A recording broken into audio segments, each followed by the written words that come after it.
Ain Aleph Amoud Bet. On avait parlé des fils, il y a les habits que portait le Kohen Gadol. Alors, les habits consistaient de fils qui étaient, comme on avait dit l'autre jour, entorsés. Torsané, qui était torsané à plusieurs reprises. Et ça dépend de l'habit. Il y avait des habits où c'était torsané plus que d'autres. D'accord, on avait regardé ça un petit peu, on avait regardé Shesh. On avait dit que c'était... Shesh, c'est Pishtan, c'est le lin. Alors, on est arrivé à la page, on est arrivé à...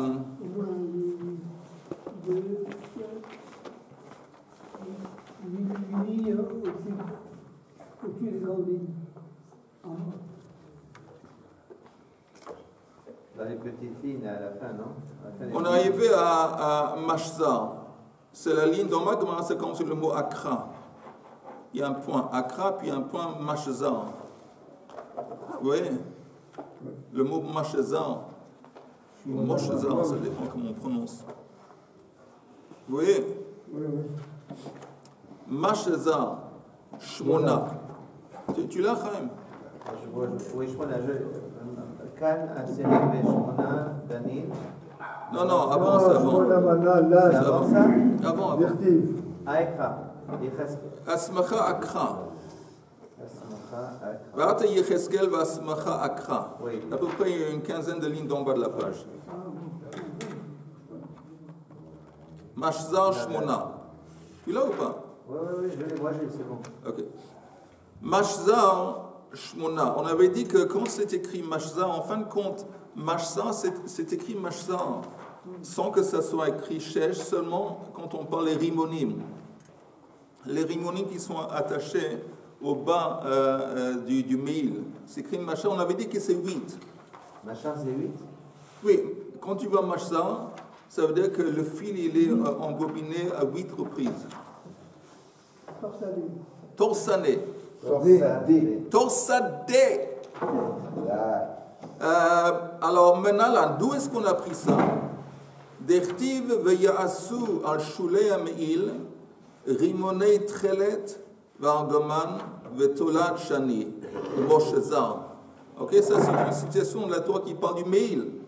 Donc le mail était fait de combien d'espèces de tissus, de matériel différents? Il y avait trelet, il y avait argoman, il y avait tolat shani. Donc il y avait 3 espèces, 3 couleurs différentes, ok? Et c'est écrit mashzar. Veyalif mashzar mi. Pardon? Argoman, tolat, c'est des couleurs? Oui, c'est des couleurs. Trelet, c'est bleu. Argoman, c'est une espèce de, en anglais, purple. C'est une espèce de mauve comme ça. Tolat, oui, et tolat shani aussi, c'est l'espèce de rouge. As mashzar. Veyalif mashzar mi parochet. Et on fait le lien avec une xer shava entre les rimonim et la parochet. Parce que là-bas dans parochet aussi on retrouve le mot mashzar. Moshzar. Ça dépend comment on prononce. Moshzar. Mi parochet. Alors, ma lehalan esrim ve'arba'a. Afkan esrim ve'arba'a. La même façon que dans la parochet, les fils, ils étaient ils étaient torsadés à 24 reprises. Alors la même chose ici. Maintenant, on va voir. De have kol chad vechad tmanei. Parce que ici, quand on parle du meil, il y avait 3 fils, et 3 fils, chacun, il a 8 reprises. Ok, chaque fil, disons on a un fil de trelet. Le fil de trelet lui-même, il est torsadé à 8 reprises. Après, il est torsadé avec le tolat shani et le argoman. Ils sont mis ensemble, mais à chaque fil à part, c'est à 8 reprises. Agaman, c'est pour. Non, chaque fil est constitué de 8 8. petits fils de la même couleur. qui sont torsadés ensemble dans un fil. Et après, chacun des fils Ça fait 24. est torsadé ensemble. Ça fait 24. Ok, ça fait 24. Mais comment on a pris ça? Comment est-ce qu'on a pris ça? Regardez le Rashi. Le Rashi qui dit Malahalan Esrim Ba'arba'a. Vous voyez le Rashi? Comme dans le cas du Parochet, c'était 24. Sheharei Arba'a Minin Yeshba. Parce que dans la Parochet, on sait qu'il y avait 4 espèces de fils. Et on avait dit encore une fois, Vekol min vemin kaful shesh. Chaque fil était torsadé à 6 reprises. 4 fois 6, ça fait 24. Afkan esrim ve'arba, vekan shlosha minim yesh. D'havelu kol chad vechatmanei. Comme on sait que dans la parochet, on est arrivé à 24. Comment 24? Parce qu'il y avait 4, c'est écrit dans la Torah, que le tissu, le matériel de la parochet, constitué de 4 fils ou de 4 matériaux différents. Chacun, il était torsadé à 6 reprises. On appelait ça du shesh. On avait dit du shesh, même quand ce n'est pas écrit shesh, le shesh, ça s'applique. Donc il y avait 4, et 4 fois 6, ça fait 24. Et c'est écrit aussi, c'est écrit Moshzar. Donc maintenant, on arrive à travers la Gzera Shava au Meil. Et comme c'est Moshzar, ça veut dire qu'ici aussi c'est 24. Mais ici, il y a 3. Il n'y a pas 4 matériaux, il y a 3 matériaux, 3 fils. Ça veut dire que chacun, il est torsadé à 8 reprises, parce que 3 fois 8, ça fait 24. Est-ce que c'est clair ou je répète encore une fois? Il faut être bon en maths. Pourquoi le but c'est d'arriver à Il faut être 24? bon en maths. Pardon? Il faut être bon en maths. René, c'est quoi ta question? Pourquoi le but est d'arriver à Il faut 24? avoir au moins fait des classes préparatoires. Parce que, René, quand on parle dans la Torah des fils qui constituent le Meil ou le Rimon, ok? Le Meil, c'est écrit qu'il y a 4, il y avait 3 fils différents. D'accord. Lesquels, je répète, il y avait Trelet, Argaman et Tolad Shani. Okay. Maintenant, c'est écrit Mashzar ou Moshzar. On prend le mot Moshzar, on fait une Gzera Shava qui relie le Meil à la parochet. Alors, dans la parochet, il y avait 4 fils différents, pas 3, 4. Et 4 fois 6, parce que on sait que chaque fil, c'est à 6 reprises. Ça fait 24. Donc, à cause de Moshzar, là, on dit de la même façon que dans la parochet, il y avait 24 en tout. Dans le mail aussi. Dans le Meil aussi. Alors, dans le Meil, il y avait 3 fils, il y avait 4, pas 4, il y avait 3 fils différents. Alors, pour arriver à 24, ça veut dire que chaque fil était torsadé à 8 reprises. C'est clair? Oui. Et dans la parochet, c'est quoi la couleur qu'il y avait en plus? Le quatrième fil. Je sais pas. On va voir ça. J'espère qu'on va voir ça bientôt. Maintenant, le chiffre 24, c'est un rapport avec les 24 Mishmerot? Non. Milouim, Non. les 24 heures de la journée? Non. On peut dire. Les 24 heures du Mans? Je sais pas moi, c'est un peu... Aïe, aïe, aïe. Non, il y a ici. Euh, Je suis sûr que c'est pas 24 par hasard. non, c'est sûr que c'est pas par hasard. Tu as raison. Alors la Gemara dit, ok, mais pourquoi relier Moshzar avec la parochet? Venilaf mechoshen ve'ephod. Dans le choshen et l'ephod, aussi on retrouve le mot Moshzar. Or tu aurais pu relier le Meil et avec le choshen ve'ephod. Malahalan esrim ve'shmona. Afkan esrim ve'shmona. Si tu relis avec choshen ve'ephod, tu vas arriver à 28. Non, mais ça ne marche pas. C'est pas un multiple de 3. Oh. Alors, On peut pas. On a 3 matériaux, on ne peut pas arriver à 28. en disant qu'il y a 2 que pas chaque fil il est en torsadé de la même façon, le même nombre peut-être. Mais tu as raison comme toujours. Danin davar shelo ne'emar bo zahav, mi davar shelo ne'emar bo zahav. La pukei choshen ve'ephod shene'emar ben zahav. La Gemara dit, si tu veux relier quelque chose à quelque chose d'autre, tu as une Gzera Shava, tu as un choix. Tu prends la comparaison la plus naturelle. Si tu vois par exemple dans Choshen Mishpat, dans le matériel, il y a du zahav. Il y a des fils de zahav qui sont aussi torsadés ensemble, qui sont reliés ensemble. Et on sait que dans le meïl, il n'y a pas de zahav. Et aussi on sait que dans la parochet, il n'y a pas de zahav. Donc la comparaison plus naturelle, c'est de comparer le meïl à quelque chose qui n'est pas de zahav, plutôt de le comparer à quelque chose qui a du zahav. Ok? Donc la Gemara dit c'est plus naturel de comparer ça. C'est vrai que j'ai écrit Mosh Zav, mais néanmoins, la Gemara dit Adarab, au contraire, Danin Beged mi Beged, la Pouke Parochet de Ohelhu. Il dit au contraire, si tu veux une comparaison naturelle, tu compares entre deux habits. Le Me'il, c'est un habit. Le Choshen, et il y avait quoi aussi? Le Choshen et le Ephod, c'est aussi des habits. La comparaison plus naturelle, c'est entre des habits.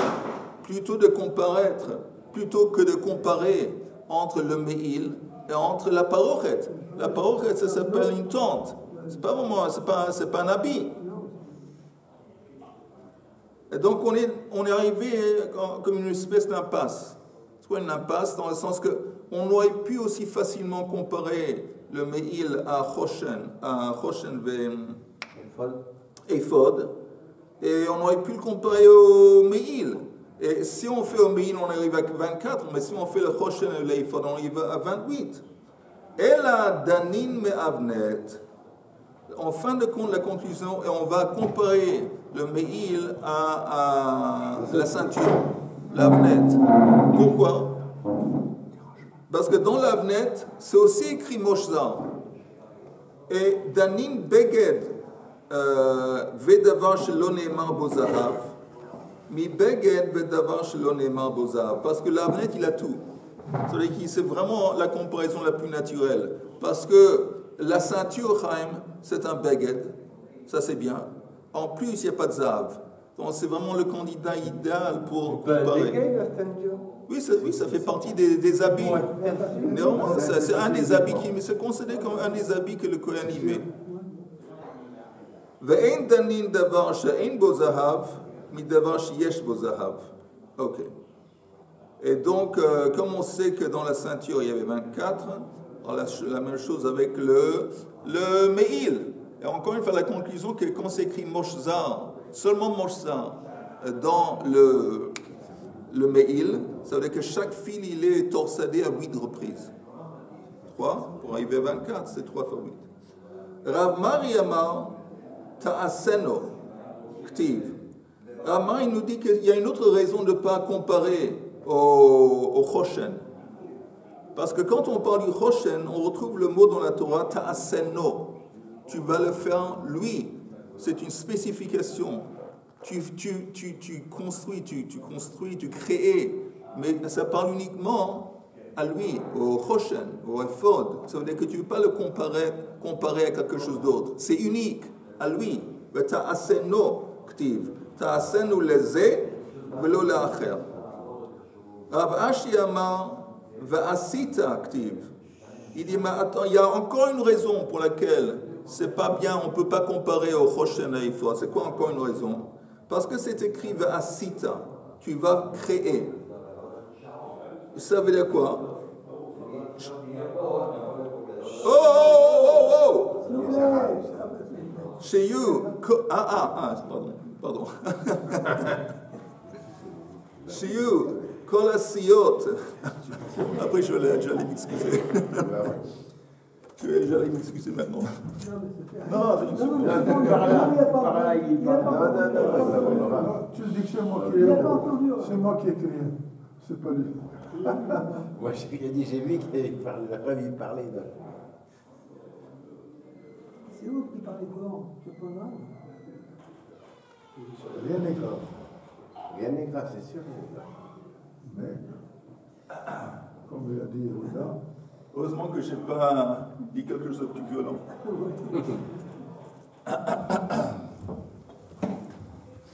Il y a une autre raison pour laquelle on ne peut pas comparer à Choshen et Ephod. Pourquoi? C'est écrit Va'asita.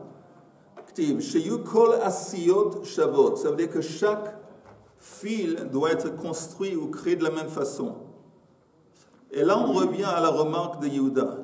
Si tu veux arriver à 28 et tu as 3 fils, tu ne peux pas faire en sorte à Sita que chaque fil il va être entorsé au même nombre. Parce qu'on ne peut pas arriver de 3 à 28 de façon égale. Alors la Gemara dit Navi de Trey. Navi, comment veux-tu faire? Qu'est-ce qu'on peut faire? Navi Tlata de Asara Asara. Si tu fais que chaque fil, chacun des 3 fils, il est entorsé à 10. Pardon? Torsadé. Il est torsadé à 10 reprises. Alors ça ne marche pas. Havu lehu tlatin. On arrive à 30. Navi Trey de Tisha, Vechad Asara. Et si on fait 2 de 9 et 1 de 10, aussi ça ne marche pas. Donc on a vu plusieurs raisons pour lesquelles, si on va comparer les fils du Me'il, le candidat le plus naturel, c'est la ceinture, l'avnet. Et l'avnet, c'est écrit Moshzar et c'est écrit 24. Ok? Jusqu'ici, c'est clair? Pourquoi tu ne souris pas si c'est clair? Il est concentré. Il est concentré. Normalement, quand c'est clair, on est censé sourire. Élève sérieux. Ok. Me'il Shnei Massar. On avait parlé jusqu'ici, quand on a parlé de ça, on ne parlait pas du Me'il, on parlait des rimonim. Les rimonim. Ok, maintenant on parle du Me'il. Alors le Me'il, le Trelet, les fils du Trelet, c'est 12. Chaque fil, il était torsadé à 12 reprises. Maintenant, d'où est-ce qu'on apprend ça? D'Irtiv, Ve'asita et Me'il Ephod, Kalil Techelet. C'est ce qui est écrit dans la Torah. Et la Gemara dit, le Rashi dit en haut de la page, Kalil, Gedil, Ben Gedil Pachot Mishnaim. Le mot Kalil, en fin de compte, ça a 2 sens. Kalil, ça veut dire entièrement. Mais ça veut dire aussi quelque chose qui est découpé. Donc, si on parle d'un fil qui est coupé, ou Kalil, ça veut dire forcément il y en a 2. Il y en a 2. Kalil, ça veut dire Gash, il dit Engdil Pachot Mishnaim. Veyalif, et on va faire une Gzera Shava en utilisant le mot Trelet. Veyalif, Trelet, mi Parochet. Malehalan Shisha, Afkan Shisha. De la même façon que dans la Parochet, chaque fil, il est torsadé à 6 reprises, et c'est écrit Trelet. Donc, dans le contexte du manteau du Kohen, où c'est écrit Kohen Gadol, où c'est aussi écrit Trelet, ça veut dire que les 2 fils sont aussi, c'est aussi à 6 reprises. Okay? Malalan Shisha, Afkan Shisha. Et on avait dit avant, Engdil Pachot Mishnaim. Vous entendez? Je répète plus, je vais clarifier, je vais essayer de clarifier. Kalil, ça veut dire déjà quelque chose qui est fait de 2 fils. Il y a déjà 2 fils qui sont torsadés. On apprend ça du mot Kalil. Donc il y a déjà 2. Après on arrive avec la Gzera Shava de Trelet à la Parochet, et là on parle que chaque fil, chacun des 4 fils, il était torsadé à 6 reprises. Donc on arrive à 12. C'est comme ça qu'on arrive à 12. Okay? Pour les fils du Trelet. Trelet, c'est quoi Trelet? Le bleu, le Me'il du Kohen Gadol, il était Trelet, entièrement. Entièrement Trelet. On avait dit avant, on a parlé des rimonim, les rimonim qui étaient sur comment on dit, le pan. Oui, le bas du manteau. Ouais, le pan, ouais. Le pan, c'est pas mal pour l'anglais, le pan. Hein. C'était qui pendait dessus du pan. Du Me'il, je veux dire ça encore plus de fois, je suis tellement content. Ok, Chaim, c'est clair ou pas? Non, le Trelet, pourquoi tu dis que c'est 4? Parce que, non, c'est pas 4. C'est 12. Rashi dit le mot Kalil, Rashi dit en haut, c'est Gdil ve'engdil Pachot Mishnaim. Ça veut dire que le fil, il est déjà fait de 2. Il y a 2 fils. Et maintenant, le mot Trelet, on va s'en servir pour faire une Gzera Shava et relier ça à la Parochet. La Parochet est faite de 4 fils. Et chacun des 4 fils est torsadé à 6 reprises. Ça veut dire, comme il y a Trelet, Oui, c'est 24. Mais comme on va prendre chaque fil qui est fait de 6, on retourne au trélet. Ce fil aussi, il doit être torsadé à 6 reprises. Alors, s'il y a déjà à 2 reprises, multiplié par 6. Ça fait 12. Oh, c'est en forme ce matin. Je n'ai pas compris. Alors, explique à Chaim, parce que lui, il n'a pas compris. Lui, il n'est pas en forme ce matin. Tu as matin. commencé 4 et tu finis à 12. J'ai jamais dit le mot 4. C'est toi qui es obsédé avec le mot 4. J'ai dit 2, après j'ai dit 6. Je n'ai pas utilisé le chiffre 4. Tu as dit que Trélet avec la parochet, c'était 4, non? Non. J'ai dit que dans la parochet, il y a 4 fils. Ah, 4 fils. 4 fils. Maintenant, chacun des fils dans la parochet, il est torsédé à 6 reprises. Pourquoi? Parce qu'on avait dit avant, je ne sais pas si tu te rappelles hier, c'était longtemps, mais on avait dit que le mot shesh apparaît dans 5 versets. Ouais. On avait fait une dracha pour chaque fois qu'il y a une mention de shesh. Une des drachot de shesh, ça veut dire que où c'est pas écrit shesh, c'est shesh. Où il n'y a pas le mot shesh, il n'y a pas le mot mashza, ça veut dire que les fils sont automatiquement torsadés à 6 reprises. Ok? Donc on avait dit que chacun des fils, il est torsadé à 6 reprises. Ça, on va utiliser trélet pour faire le lien maintenant au manteau, pour dire, bon, le fil aussi du manteau, il est torsadé à 6 reprises. Et on avait déjà appris à cause de Gdil, à cause de Khalil, qui consiste de 2 fils, ça veut dire 12. On arrive à 2 fois 6. C'est clair ou pas? Oui ou non? Oui, d'accord. Okay.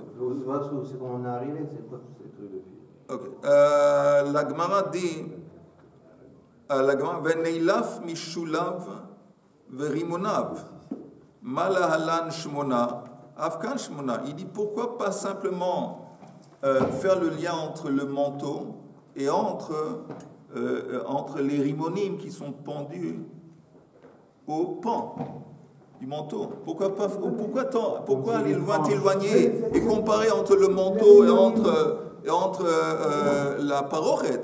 Compare le manteau et les rimonim qui sont rattachés au manteau. Et on sait que les fils qui créent le rimon, ils sont torsadés à 8 reprises. Et pas à 12. Pardon, ce sont les fils qui attachent le rimon qui était en cuir. Non. Le rimon lui-même, il est fait d'un matériel. Quel est le matériel duquel il est fait? Non, il n'est pas en métal. Non, c'est les cloches. Les cloches. Au-dessous du manteau du grain, il y a une cloche et un rimon. Une cloche et un rimon. Ah, d'accord. Et les rimonim sont faits de matériel, de tissu. Non, ils sont faits de tissu. Maintenant, ce tissu consiste de 3 fils qui sont mis ensemble et chaque fil, il est torsadé à 8 reprises. Alors, encore une fois, la Gemara dit, au lieu de comparer les fils du manteau à la parochet, compare le fil du manteau au rimon qui est attaché au manteau. C'est plus naturel comme comparaison. La Gemara dit, laf meshulav et rimonav. Malahalan shmona, au lieu de 12, afkan shmona. La Gemara répond, danin kli, mais kli. Vein danin kli mitachshit kli. Il dit non parce que c'est plus naturel de comparer entre 2 choses qui sont des kelim. La parochet c'est un kli et le mail c'est un kli. Tandis que les rimonim c'est pas considéré comme un kli, c'est considéré comme un tachshit kli, c'est comme un décor, un bijou. Pas un bijou, une décoration. Quelque chose qui vient décorer. Donc c'est pas vraiment une comparaison naturelle. Alors, on dit Adarab, au contraire, Danin Goufo me Goufo, Vein Danin Goufo me Alma. C'est plus naturel de comparer quelque chose qui est rattaché, qui fait partie du même ensemble. Donc, les rimonim font partie du manteau, donc la comparaison est plus apte. Plutôt de comparer le mil à quelque chose qui vient de dehors, la parochet. Haïnu de Amrinan le Sha'ar Begadim, Shelo Ne'emar Behen Shesh. C'est pour ça qu'on avait dit que quand tous les habits où c'est pas écrit, on avait vu avant un habit où c'est pas écrit shesh, on sait que c'est shesh. Et donc, c'est une des drachot qu'on avait dit des 5 versets hier où le mot shesh apparaît.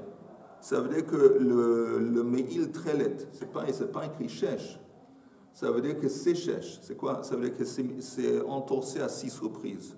Tu n'as pas besoin d'aller comparer ça à la parochet. On a une règle, que quand on parle de quelque chose, et c'est pas écrit Shesh, Shesh s'applique. Tant que c'est pas écrit Moshza, si c'est de Moshza c'est autre chose, ce serait 8. Ok? C'est pas logique, mais c'est pas grave. Pourquoi? C'est absolument logique. Pourquoi on l'écrit? Pourquoi on écrit quoi? Shesh. Ah, pourquoi on l'écrit pas? Pourquoi on l'écrit? Si tout le temps, quand il n'y a pas Shesh, il y a Shesh. Oui. Alors pourquoi on l'écrit?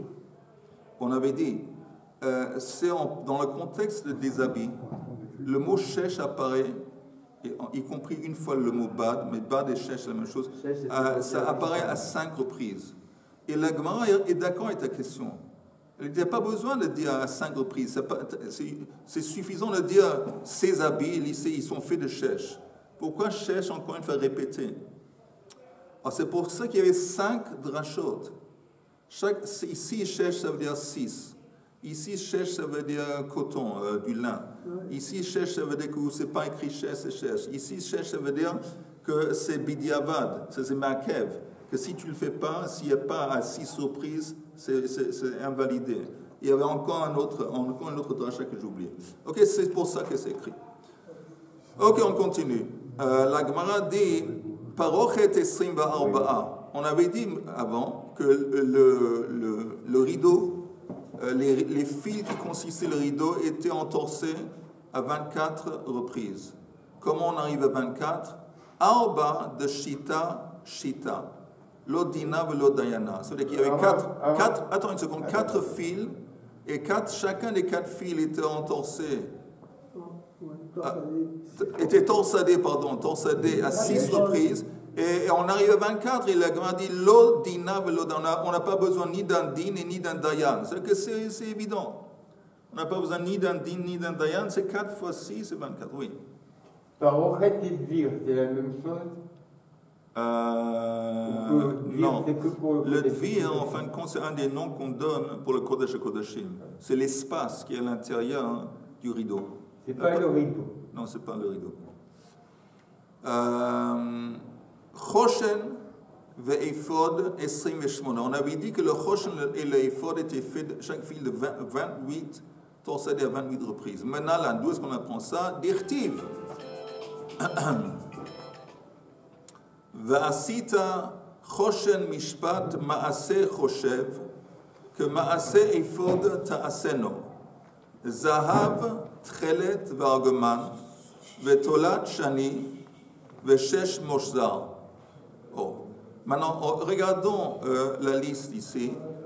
Quand on parle du choshen, c'est écrit.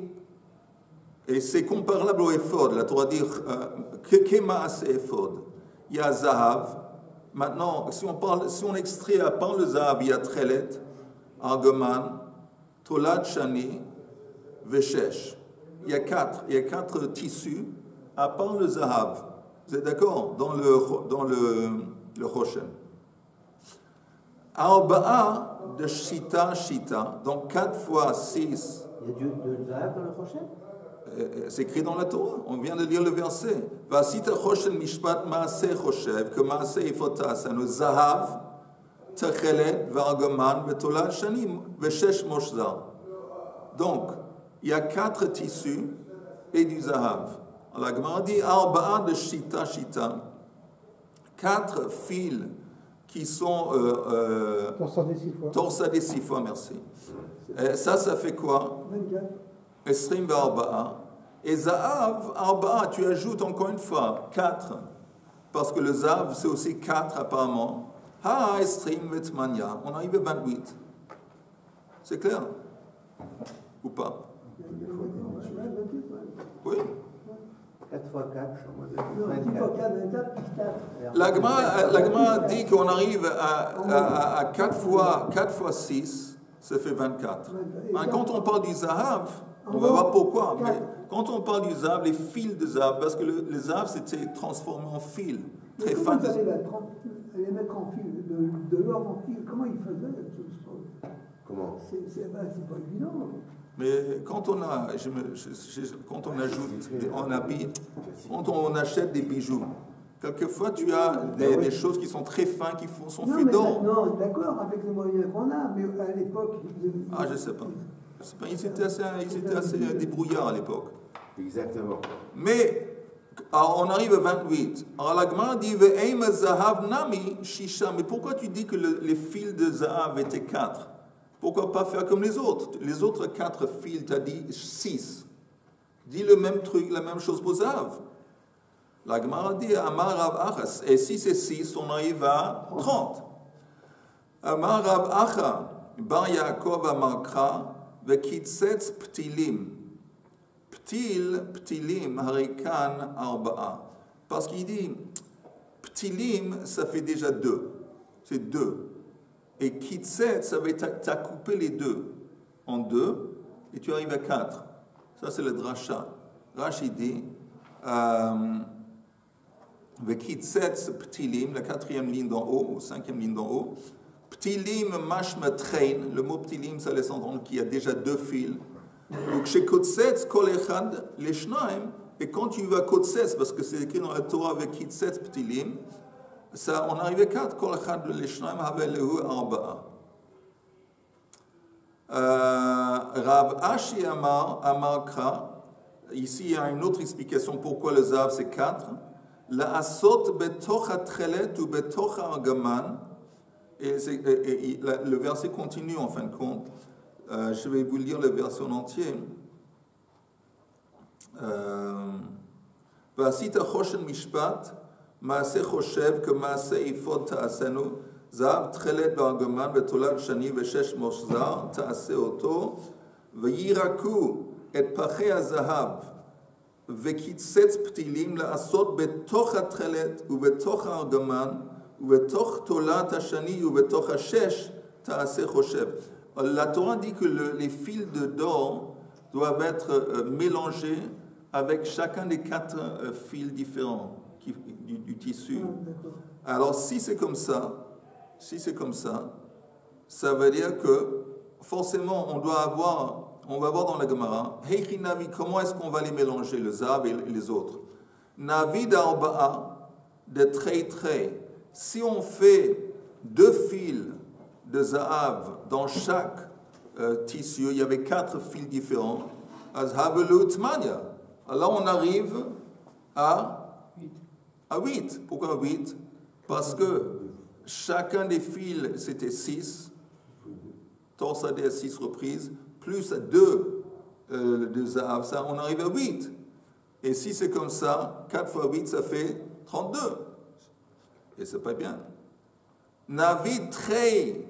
De Trei, ve Trei de Chad. Et si on va faire, tu sais quoi, on va faire 2 des fils, on va ajouter 2 fils de Zahav, et 2 autres fils, on va ajouter 1 fil de Zahav.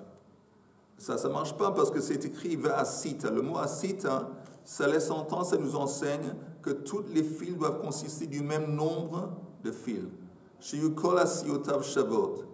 Donc forcément, la conclusion est, la seule façon qu'on arrive à ça, c'est qu'on a mis 1 fil de Zahav dans chacun des 4 fils, mélangé dans chacun des 4 fils, et comme ça on arrive à 28.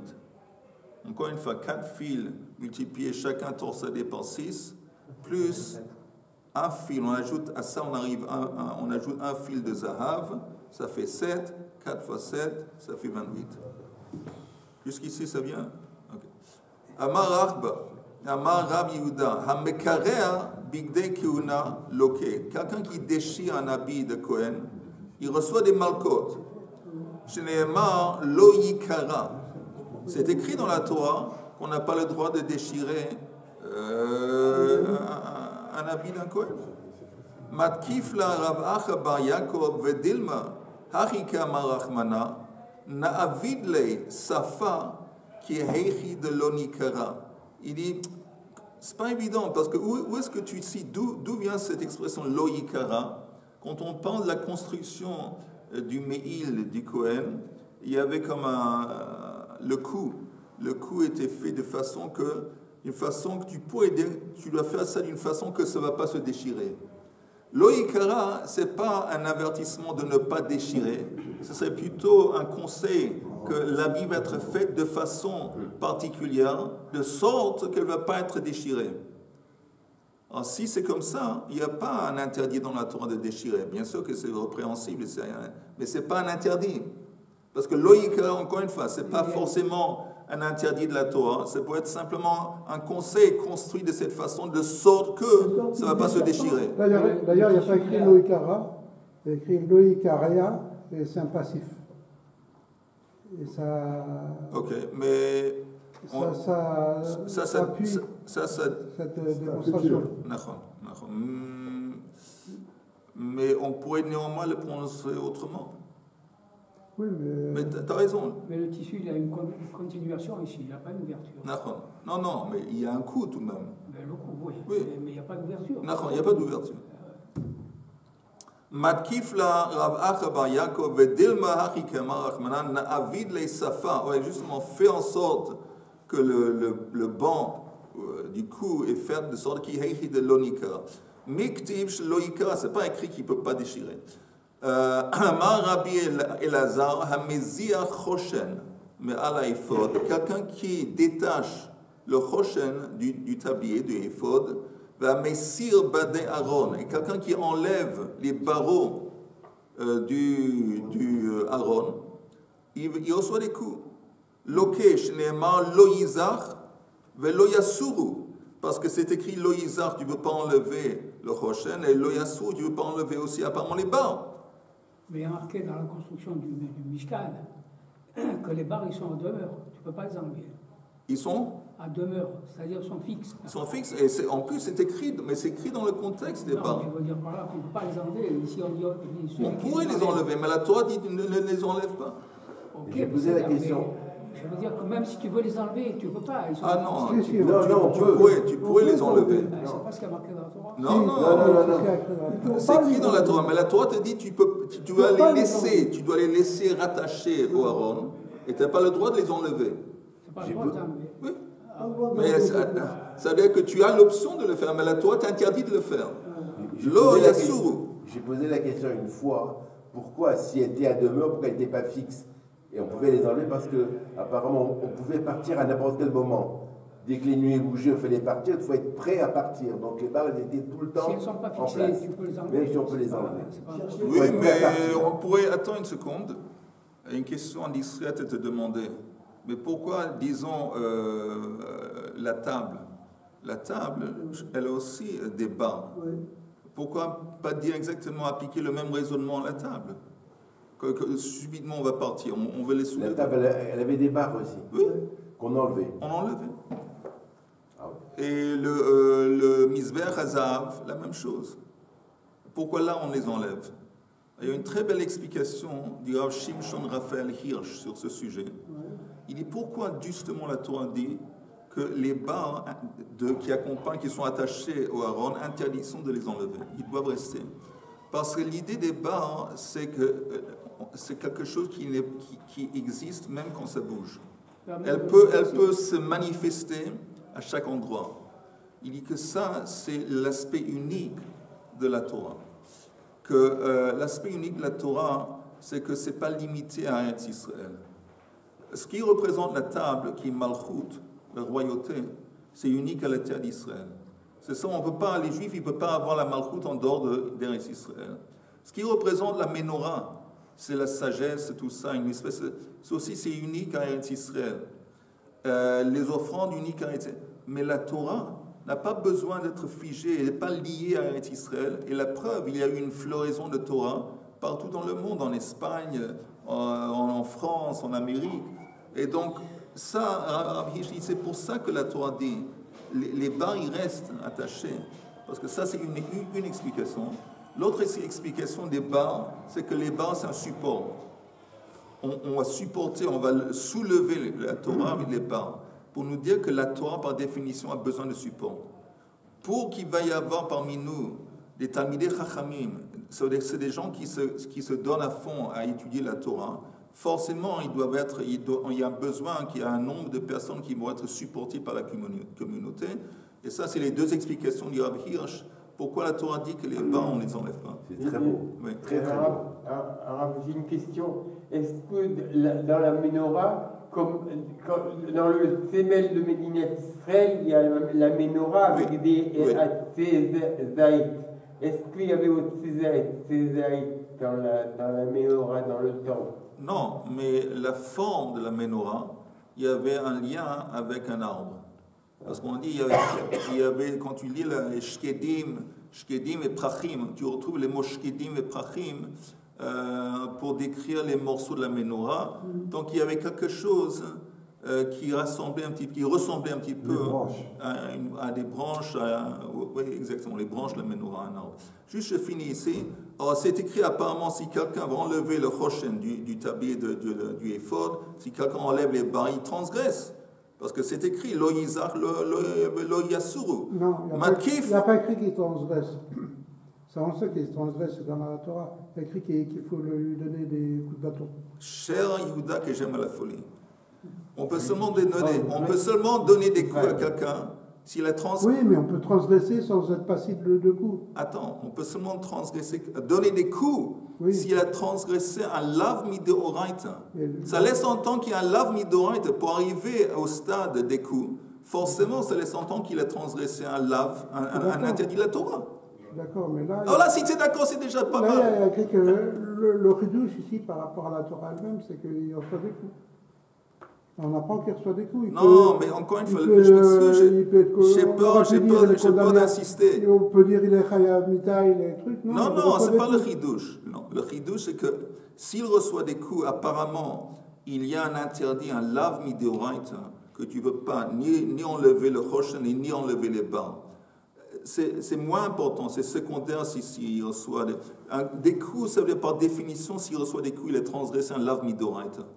Et c'est pour ça que la Gemara rejette. Elle dit non, pas forcément. Matkif la Rav Acha bar Yaakov vedilma ki amar Achmana chadkinu ve'avdinu shapir kedei shelo yizach velo yasur. Peut-être la Torah dit encore une fois comme on a dit avec l'habit que attache le choshen de sorte que c'est fort, de sorte que ça ne va pas se détacher.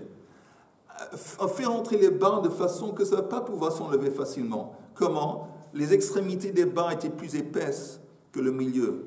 Donc ça veut dire que c'était vraiment, on pouvait les faire, mais c'était difficile de faire sortir les bas.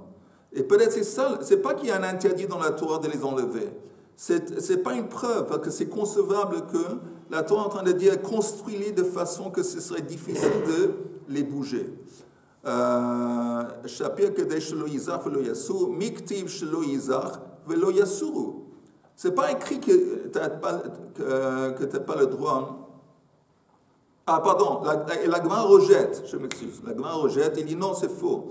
C'est pas écrit chez Yizar. Si c'est comme tu avais dit, ça aurait été écrit construis-les de cette façon, de sorte que chez Yizar. Mais chez Yassou, c'est pas écrit chez Yizar, chez Yassou. Qu'est-ce qui est écrit?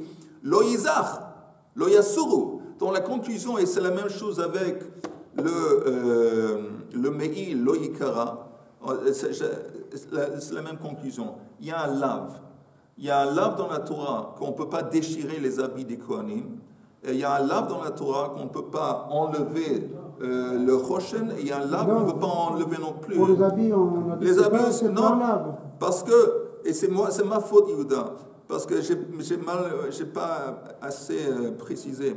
Miktiv shelo yikara.